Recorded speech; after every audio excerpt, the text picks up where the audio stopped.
Hau Irunen izin da. Emakumeen kontrako gorroto mezuak Irungo kaleetako paretetan. Jakin deizuen egilea Irungo gizon random bat izin dela, nola ez ba? Gizon hau arrape daurieia da, lasai asko agertzen da segurtasun kameratan pintadak egiten. Zoritxarrez ekintza matxista eta misogino hauek ez dire kasu isolatuak edo salbuespenezkoak. Geroz eta gehiago ikusi ditzazkegu gure kale eta espazio publikoetan. Mezu argia da. Emakumeak beldurtu eta gizonak ezitu, akzion-reakzion esaten dotzie.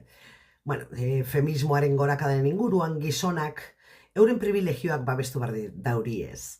Ez dire gure aldi finten, gure kontra egiten daurie. Eta horrela islatzen da kalean, sare sozialetan tope dezakeguna. Polarizazioa, misoginia eta emakumeen kontrako violentzia. Eta estatistikak berresten duena, politikoki emakume gazteak eskerreko muturrean kokatzen diren bitartean, gizon gazteak eskumako muturrean kokatzen dire.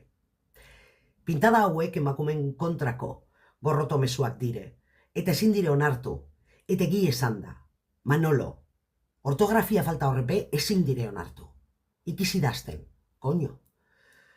Gaur Irungo kaleak ezin dire, baina bihar zure auzoko hormak, emakume guztien kontrako gorrotozko mezuez beteko dauriez. Adi.